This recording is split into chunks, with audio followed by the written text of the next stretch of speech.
দর্শক আমন্ত্রণ যমুনা আইডিয়া শুরুতেই জানাবো শিরোনামগুলো।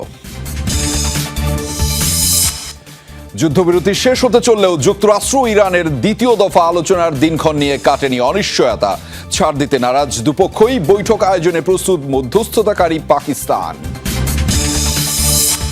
মধ্যপ্রাচ্যে অবস্থানরত মার্কিন সেনাদের খাবারের প্লেটে লেগেছে যুদ্ধের আঁচ।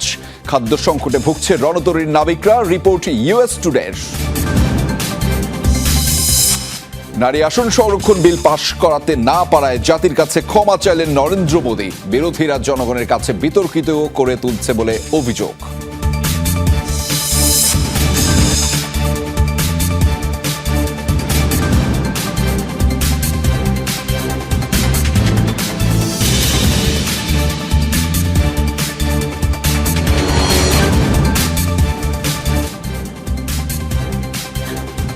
দর্শক শিরোনামগুলো দেখছিলেন। আন্তর্জাতিক সব খবর নিয়ে আপনাদের সাথে রয়েছি আমি আহমেদ রেজা। এবার জানাচ্ছি বিস্তারিত। যুক্তরাষ্ট্র ইরানের মধ্যে দ্বিতীয় দফা শান্তি আলোচনা নিয়ে অনিশ্চয়তা দূর হয়নি এখনো। চলমান 2 সপ্তাহের যুদ্ধবিরতি ফুরিয়ে আসলেও এখনো দিনক্ষণ নির্ধারণ হয়নি বৈঠকের। ইরানের বন্দর ঘিরে মার্কিন অবরোধ এবং অযাচিত শর্ত প্রত্যাহার না হলে আলোচনা অর্থহীন বলে দাবি তেহরানের। আর ডোনাল্ড ট্রাম্পের হুঁশিয়ারি, হরমুজ প্রণালী আটকে রেখে ব্ল্যাকমেইলের সামর্থ্য নেই ইরানের। ফুরিয়ে আসছে যুদ্ধবিরতির মেয়াদ। হরমুজ প্রণালী ঘিরে ব্যাপক টানাপোড়েনে এখনও অনিশ্চয়তার সুতোয় ঝুলছে যুক্তরাষ্ট্র ইরান পরবর্তী শান্তি আলোচনার ভাগ্য। ইরানের আলোচক দলের প্রধান দেশটির পার্লামেন্ট স্পিকার বাঘের কালিবাফের দাবি, আন্তর্জাতিক আইন অনুযায়ী হরমুজ প্রণালীর পূর্ণ নিয়ন্ত্রণের ক্ষমতা রয়েছে ইরানের। তাই এক্ষেত্রে কোনো রকম ছাড় দিতে নারাজ তারা। আবারও যুক্তরাষ্ট্রের হামলার শিকার হতে পারে ইরান, এমন শঙ্কাও জানিয়েছেন তিনি। তবে যুক্তরাষ্ট্রকে কঠোর পাল্টা জবাব দিতে প্রস্তুত ইরানের সশস্ত্র বাহিনী, দিয়েছেন এমন হুঁশিয়ারিও। যুক্তরাষ্ট্র যখন হরমুজের মাইন অপসারণে অগ্রসর হয়েছিল তখন তাদের বিরুদ্ধে শক্ত অবস্থান নিয়েছিলাম। পিছু হটতে বাধ্য হয়েছিল তারা। এবারও ব্যতিক্রম হবে না। যুক্তরাষ্ট্রের সকল আগ্রাসনের কড়া জবাব দিতে প্রস্তুত রয়েছে ইরান। যুক্তরাষ্ট্রের নতুন প্রস্তাবের ভিত্তিতে পরবর্তী দফার আলোচনার জন্য একটি কাঠামো তৈরির প্রস্তুতি নিচ্ছে ইরান, জানিয়েছেন দেশটির উপরাষ্ট্রপতি সাইদ খাতিবজাদে। তবে তা চূড়ান্ত না হওয়া পর্যন্ত আলোচনার দিন তারিখ ঠিক করা সম্ভব নয় বলেও জানান তিনি। স্বভাবসুলভ চতুরতার আশ্রয় নিয়ে আবারও হরমুজ আটকে দিতে চাইছে ইরান। যে চালাকি বছরের পর বছর করে আসছে, কিন্তু তারা কোনোভাবে আমাদের ব্ল্যাকমেইল করতে পারবে না। সামরিক নৌ বিমান বাহিনী থেকে শুরু করে কোথাও কোনো বড় মাপের নেতা নেই, তাদের কোনো পথ খোলা নেই। ইরানের সাথে কথাবার্তা চলছে, তারা শান্তি আলোচনায় বসতে ইচ্ছুক কিনা তা নিয়ে দিন শেষে জানতে পারবো। ছাড় না দেওয়ার কথা জানিয়েছে যুক্তরাষ্ট্র। চলমান সংকট পর্যালোচনায় শনিবার হোয়াইট হাউসের সিচুয়েশন রুমে প্রেসিডেন্ট ডোনাল্ড ট্রাম্পের নেতৃত্বে বিশেষ বৈঠক হয় মার্কিন কর্মকর্তাদের। উপস্থিত ছিলেন ভাইস প্রেসিডেন্ট জেডি ভ্যান্স, পররাষ্ট্রমন্ত্রী মার্কো রুবিও এবং যুদ্ধমন্ত্রী পিট হেগসেথ। ইরানের বন্দর ঘিরে মার্কিন অবরোধের পরিধি আরও বাড়তে পারে, এমন তথ্য উঠে এসেছে বিভিন্ন মার্কিন গণমাধ্যমে। সাবরিনা নুসরাত, যমুনা নিউজ। যুক্তরাষ্ট্র ইরান পরবর্তী আলোচনার দিনক্ষণ অনিশ্চিত হলেও দেশ জুড়ে কঠোর নিরাপত্তা জারি করেছে পাকিস্তান প্রশাসন। নিশ্চিদ্র সুরক্ষার চাদরে ঢেকে ফেলা হয়েছে রাজধানী ইসলামাবাদকে। এছাড়াও আরও কয়েকটি গুরুত্বপূর্ণ শহরে নিষিদ্ধ করা হয়েছে ভারী ট্রাক চলাচল। সাময়িকভাবে শনিবার থেকে বন্ধ ঘোষণা করা হয়েছে ইসলামাবাদ ও রাওয়ালপিন্ডির প্রধান বাস টার্মিনাল, যে সিদ্ধান্ত 26 এপ্রিল পর্যন্ত কার্যকর থাকবে। গোপনীয়তার লক্ষ্যে প্রথম আলোচনার পর ব্যাপক কড়াকড়ি আরোপিত হয়েছে পাকিস্তানের গণমাধ্যমগুলোর উপর। স্পর্শকাতর সংবাদ প্রচারে নিতে হচ্ছে বিশেষ অনুমতি। এদিকে আগামী সোমবার যুক্তরাষ্ট্র ইরান ফের আলোচনায় কথা শোনা গেলেও তা নাকচ করে দিয়েছে তেহরান।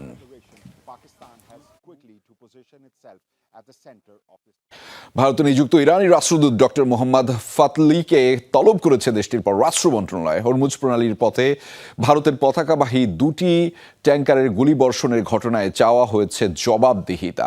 পাকিস্তান, আফগানিস্তান ও ইরান বিষয়ক ডেস্কের যুগ্ম সচিবের পর ভারতের পররাষ্ট্র সচিবের সাথে সাক্ষাৎ করেছেন তিনি। শুক্রবার প্রণালীর পথে থাকা জগ অর্ণব ও সানমার হেরাল্ড নামের 2টি ভারতীয় জাহাজের উপর গুলিবর্ষণ করে আইআরজিসি। জানা গেছে, হামলার প্রেক্ষিতে ইরানি সরকার বরাবর একটি আনুষ্ঠানিক প্রতিবাদ লিপি পেশ করেছে নয়াদিল্লি। বাণিজ্যিক জাহাজগুলোর অবাধ চলাচল এবং নাবিকদের নিরাপত্তার বিষয়টি অবহিত করতেই রাষ্ট্রদূতকে এই তলব। শিগগিরই হরমুজের পথে ভারতগামী জাহাজ চলাচলের প্রক্রিয়া স্বাভাবিক করতে ইরান সরকারের প্রতি আহ্বান জানান তিনি।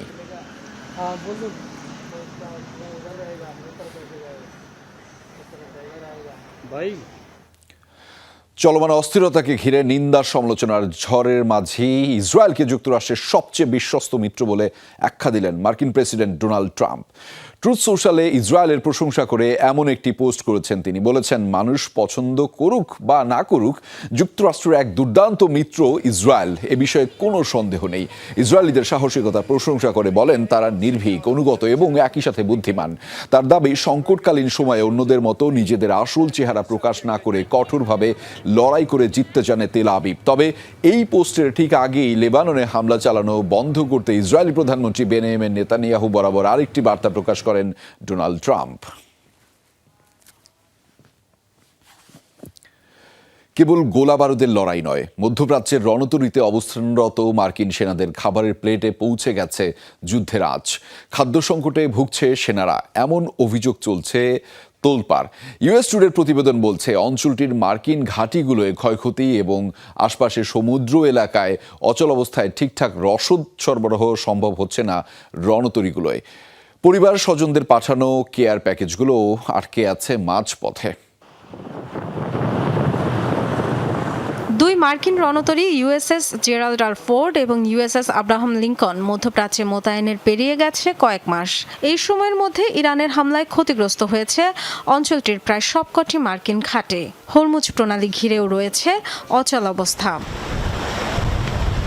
সব মিলিয়ে জটিল পরিস্থিতিতে রণতরীগুলোয় অবস্থান করছে হাজার হাজার মার্কিন সেনা ও ক্রু। বিভিন্ন গণমাধ্যম বলছে, প্রয়োজনীয় রসদ পৌঁছানো যাচ্ছে না যুদ্ধজাহাজগুলোয়। এরই মধ্যে ইউএস টুডের বিস্ফোরক প্রতিবেদন। এক নারী সেনার মায়ের কাছে পাঠানো খাবারের প্লেটের ছবি আলোড়ন তুলেছে যুক্তরাষ্ট্র জুড়ে। সামান্য খাবার, তাও নিম্নমানের, যা কখনোই যুদ্ধরত কোনো সেনার উপযোগী হতে পারে না। এমন অভিযোগে উঠেছে নিন্দা সমালোচনার ঝড়। কেবল তাই নয়, ইউএস টুডের প্রতিবেদন বলছে, মধ্যপ্রাচ্যে চলমান উত্তেজনায় বেশ কিছুদিন ধরেই বন্ধ রণতরীগুলোর ডাক বা কেয়ার প্যাকেজ পরিষেবা। পথে আটকে আছে সেনাদের পরিবার প্রিয়জনের পাঠানো হাজার হাজার প্যাকেজ। এগুলোয় আছে কুকিজ, মোজা, ডিওডোরেন্টের মতো নিত্য ব্যবহার্য সাধারণ কিছু জিনিস। তবে যুদ্ধক্ষেত্রে থাকা সেনাদের জন্য তা বড় মানসিক সমর্থন। অবশ্য এসব অভিযোগ অস্বীকার করেছে যুক্তরাষ্ট্র। দাবি, পর্যাপ্ত খাবার মজুদ রয়েছে রণতরীতে, নিশ্চিত করা হচ্ছে নিয়মিত সরবরাহ। Dorothy Tasrin, Jamuna news. ইরানের সাথে বিদ্যমান গ্যাস সরবরাহ চুক্তির মেয়াদ বাড়াতে চায় তুরস্ক। এ তথ্য জানিয়েছেন তুরস্কের জ্বালানি মন্ত্রী আলপারসলান বাইরাক্তার। জানিয়েছেন, বিদ্যমান এই চুক্তির মেয়াদ আগামী কয়েক মাসের মাঝেই শেষ হবে। ফলে জ্বালানি সরবরাহের ধারাবাহিকতা নিশ্চিত করতে ইরানের গ্যাস নিতে আগ্রহী আঙ্কারা। অবশ্য যুদ্ধ পরিস্থিতির কারণে এখনও তেহরানের সাথে আলোচনা শুরু হয়নি বলে জানিয়েছেন তুরস্কের জ্বালানি মন্ত্রী। আর তার দাবি, হরমুজ প্রণালী বন্ধ থাকলেও তুরস্কের স্বল্প মধ্যমেয়াদে গ্যাস সরবরাহে ঝুঁকি নেই। তবে ভবিষ্যৎ প্রয়োজন বিবেচনায় জ্বালানি উৎসাহের বহুমুখীকরণের দিকে ঝুঁকছে তুরস্ক। মধ্যপ্রাচ্যের উত্তপ্ত পরিস্থিতিতে নতুন করে আলোচনায় ইরানের কৌশল সোয়ার্ম ট্যাকটিক্স। যুক্তরাষ্ট্রের বিশাল যুদ্ধজাহাজের বিপরীতে হরমুজ প্রণালী ঘিরে আধিপত্য বিস্তার করছে ছোট ছোট দ্রুতগতির নৌকার ঝাঁক, যা চারদিক থেকে ঘিরে ফেলে ঝটিকা অভিযানের মধ্য দিয়ে বিভ্রান্ত করতে পারে শত্রুপক্ষের রাডারকে। হরমুজ ঘিরে ইরানের এমন কৌশল এরই মধ্যে চাপে ফেলেছে মার্কিন সামরিক শক্তিকে। সংকীর্ণ জলপথ ঘিরে বদলে যাওয়া যুদ্ধের ধরন। লক্ষ্যবস্তুর দিকে একসঙ্গে ছুটে চলে ছোট ছোট কতগুলো নৌযান। মুহূর্তের মধ্যে ঘিরে ফেলে বড় জাহাজকে। আঘাত এনে সরে যায় খুব দ্রুত। এই কৌশলই সোয়ার্ম ট্যাকটিক্স, যা হরমুজ প্রণালী ঘিরে প্রয়োগ করছে ইরান। উপকূলের গোপন টানেল ও ঘাঁটি থেকে হঠাৎ বেরিয়ে আক্রমণ চালায় এগুলো, যা প্রতিপক্ষের জন্য প্রায় অদৃশ্য হুমকি। বেশিরভাগ ক্ষেত্রে একসঙ্গে বহুদিক থেকে আক্রমণ হওয়ায় বিভ্রান্ত হয়ে পড়ে উন্নত রাডার বা প্রতিরক্ষা ব্যবস্থাও। মূলত নৌযানগুলো পরিচালনা করছে ইরানের বিপ্লবী গার্ড IRGC। দুদিন আগে ভারতীয় জাহাজে হামলায়ও ব্যবহার করেছে এমন ছোট গানবোট। মার্কিন সেন্ট্রাল কমান্ড জানিয়েছে, ইরানের বন্দর ও জলসীমায় অবরোধে 12টির বেশি যুদ্ধ জাহাজ, শতাধিক এয়ারক্রাফট আর 10,000-এর ওপর কর্মী মোতায়েন করেছে যুক্তরাষ্ট্র। বিপরীতে ইরান বলছে, যুক্তরাষ্ট্রকে জবাব দিতে আরও নতুন কৌশল ব্যবহার করছে তারা। বিশ্লেষকরা বলছেন, এই কৌশল ও গতি ব্যবহার করে শক্তিশালী প্রতিপক্ষকে চাপে ফেলতে পারে তারা। যুক্তরাষ্ট্র ও ইসরায়েলের অভিযানে ইরানের নৌ সক্ষমতা ধ্বংস হয়েছে। ডোনাল্ড ট্রাম্প এমন দাবি করলেও বাস্তবতা বলছে, তেহরানের ছোট ছোট নৌযানগুলো তৎপরতা থামায়নি, বরং সোয়ার্ম ট্যাকটিক্সের কার্যকারিতা নতুন উদ্বেগ তৈরি করেছে ইরানের শত্রু মহলে। Dorothy Tasrin, Jamuna News. ভূমধ্যসাগর থেকে লোহিত সাগরে পৌঁছেছে মার্কিন বিমানবাহী রণতরী ইউএসএস জেরাল্ড ফোর্ড। এ তথ্য নিশ্চিত করেছে পেন্টাগন। জানা গেছে, বর্তমানে লোহিত সাগরে নোঙর করেছে বিশ্বের সর্ববৃহৎ রণতরীটি। জেরাল্ড ফোর্ডের পাশাপাশি মোতায়েন করা হয়েছে দুটি মার্কিন ডেস্ট্রয়ার, ইউএসএস মাহান ও ইউএসএস উইনস্টন চার্চিল। অগ্নিকাণ্ডের শিকার হওয়ায় মেরামতের জন্য 1 মাসেরও বেশি সময় ধরে ভূমধ্যসাগরে অবস্থান করছিল বিমানবাহী রণতরীটি। সংস্কার কাজ শেষে আবারও ফিরিয়ে নেওয়া হয়েছে মধ্যপ্রাচ্যে। যুদ্ধবিরতির মেয়াদ না বাড়লে সম্ভাব্য হামলায় ব্যবহৃত হবে রণতরীটি, এমনটাও বলা হয়েছে প্রতিবেদনে। লেবাননে হিজবুল্লাহর প্রতিঘাতে প্রাণ হারিয়েছে আরও এক ইসরায়েলি সেনা। দক্ষিণাঞ্চলের সীমান্তবর্তী ইয়েলো লাইনে পুঁতে রাখা বোমা বিস্ফোরণে মৃত্যু হয় তার। নিহত সেনা লিদর পোরাত ইসরায়েলি প্রতিরক্ষা বিভাগ IDF সার্জেন্ট ফার্স্ট ক্লাস হিসেবে কর্মরত ছিলেন। তার বয়স 31 বছর। বিস্ফোরণের ঘটনায় আরও 9 সেনা আহত হয়ে হাসপাতালে চিকিৎসাধীন বলে জানিয়েছে তেল আবিব। লেবাননের সাথে এ দফায় যুদ্ধ শুরুর পর ইসরায়েলি সেনার প্রাণহানির সংখ্যা বেড়ে দাঁড়িয়েছে 15 জনে।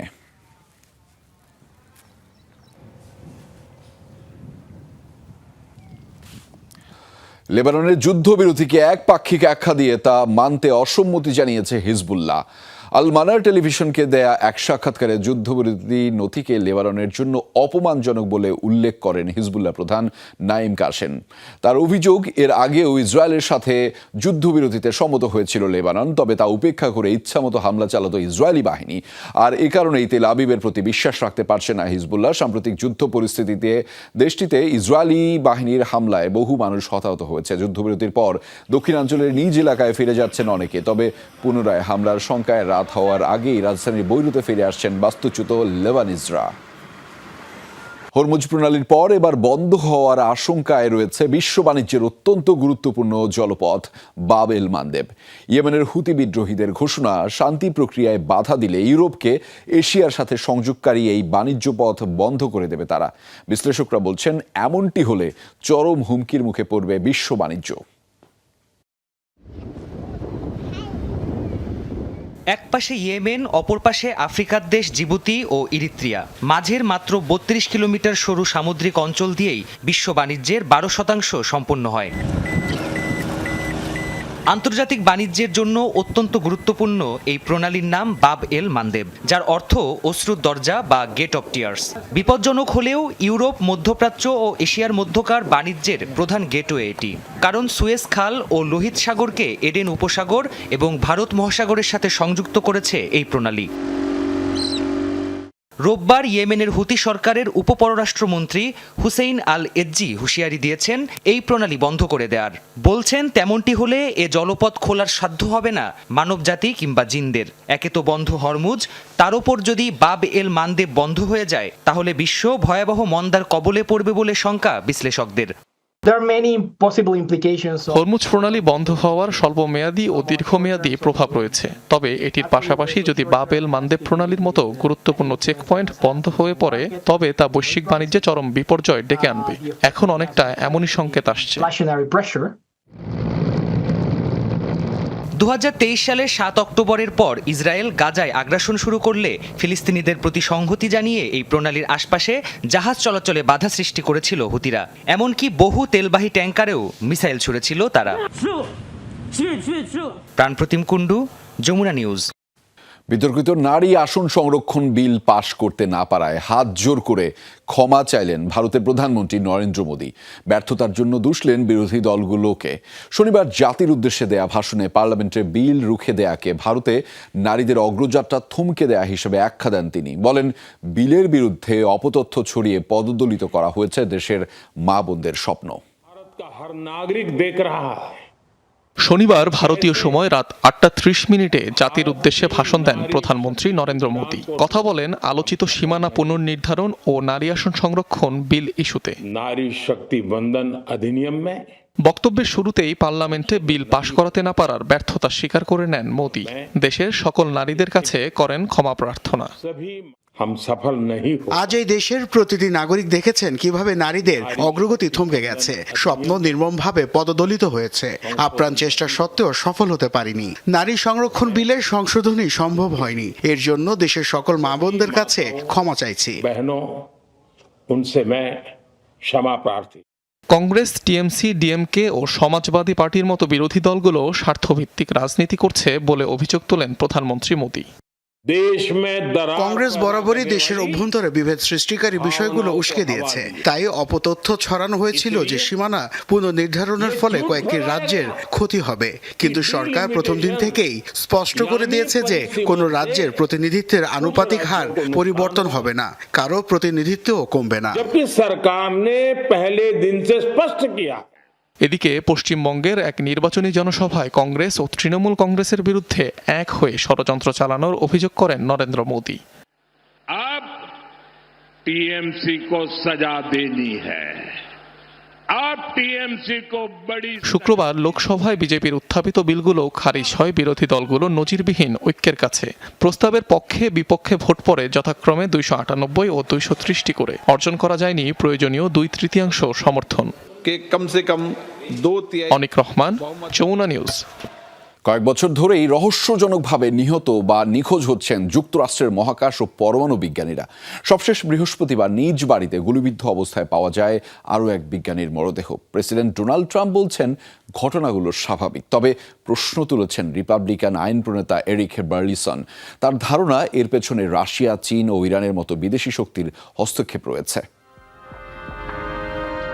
মেজর জেনারেল উইলিয়াম ম্যাককাসল্যান্ড যুক্তরাষ্ট্রের রাইট প্যাটারসন বিমান ঘাঁটিতে অবস্থিত এয়ারফোর্স রিসার্চ ল্যাবরেটরির সাবেক কমান্ডার ছিলেন তিনি। চলতি বছর ফেব্রুয়ারিতে নিজ বাড়ি থেকে নিখোঁজ হন অবসরপ্রাপ্ত এই সেনা কর্মকর্তা। পারমাণবিক অস্ত্র কর্মসূচির একটি গুরুত্বপূর্ণ প্রতিষ্ঠানে কর্মরত সরকারি ঠিকাদার স্টিভেন গার্সিয়াও 2025 সালে হন নিখোঁজ। একই বছর নাসার জেট প্রোপালশন ল্যাবরেটরির পরিচালক মনিকা জাসিন্টো হাইকিং করতে গিয়ে আর ফেরেননি। রহস্যজনক মৃত্যু হয়েছে ওই ল্যাবের আরও 2 বিজ্ঞানী ফ্র্যাঙ্ক মাইওয়াল্ড এবং মাইকেল হিক্সের। অ্যান্টি গ্র্যাভিটি প্রযুক্তি নিয়ে গবেষণাকারী মার্কিন বিজ্ঞানী অ্যামি এসক্রিসকে নিজ বাড়িতে গুলিবিদ্ধ অবস্থায় পায় পুলিশ। গেল 2-3 বছরে পরমাণু কিংবা মহাকাশ গবেষণার সাথে জড়িত 10 থেকে 12 জন মার্কিন বিজ্ঞানী নিখোঁজ কিংবা নিহত হয়েছেন।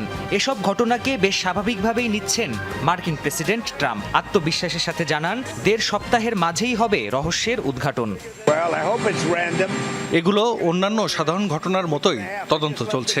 1.5 সপ্তাহের মধ্যে মূল কারণও জানা যাবে। নিহতদের মধ্যে কয়েকজন খুবই গুরুত্বপূর্ণ ব্যক্তি ছিলেন। দ্রুত বিষয়টি খতিয়ে দেখা হবে।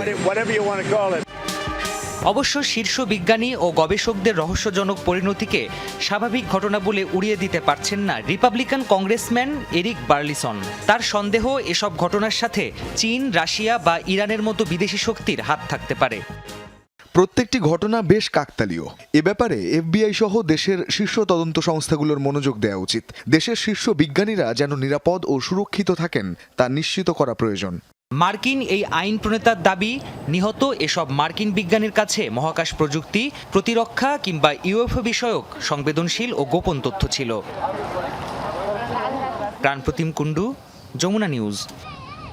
এবার দক্ষিণ কোরিয়া ও জাপান উপকূল তাক করে এক নাগারে ব্যালিস্টিক মিসাইল ছুড়ল উত্তর কোরিয়া। বিষয়টি নিশ্চিত করেছে দক্ষিণ কোরিয়ার সামরিক বাহিনী। রোববার স্থানীয় সময় সকাল 6টার দিকে উত্তর কোরিয়ার পূর্ব উপকূল থেকে উৎক্ষেপণ করা হয় এসব ক্ষেপণাস্ত্র, যা দীর্ঘ দূরত্ব অতিক্রম করে কোরীয় উপদ্বীপের উপকূলের কাছাকাছি স্থানের সমুদ্রে পড়ে। মধ্যপ্রাচ্যে উত্তেজনার মাঝে চলতি মাসে এ নিয়ে চতুর্থবারের মতো ব্যালিস্টিক ক্ষেপণাস্ত্র ছুড়েছে উত্তর কোরিয়া, যা এই বছরে মোট 7ম বার। 천을 비운들은 요란한 폭음이 터지는 속에 괴력을 자랑하며 মাদক বিরোধী অভিযানে 1.5 টনেরও বেশি কোকেন জব্দ করেছে ডমিনিকান রিপাবলিকান কর্তৃপক্ষ। দেশটির পেদারনালেস প্রদেশের উপকূলে মাদক পাচারের গোয়েন্দা তথ্য পায় দেশটির নিরাপত্তা বাহিনী। এরপরই বিশেষ অভিযানের নামে দেশটির মাদক নিয়ন্ত্রক সংস্থা ডিএনসিডি সন্দেহভাজন একটি স্পিডবোটকে ধাওয়া করে 1,500-এর বেশি কোকেনের প্যাকেট উদ্ধার করা হয়। অন্তত 57টি বস্তায় নৌকার সাথে বেঁধে সেগুলো দেশটিতে পাচারের চেষ্টা চলছিল মাদক পাচারকারীরা। নিরাপত্তা বাহিনীর উপস্থিতি টের পেয়ে গুলিও চালায় তারা। এক পর্যায়ে পাশের বনভূমিতে পালিয়ে যায়। এই ঘটনায় কেউ হতাহত হয়নি বলে জানিয়েছে অভিযানের সাথে সংশ্লিষ্ট কর্মকর্তারা।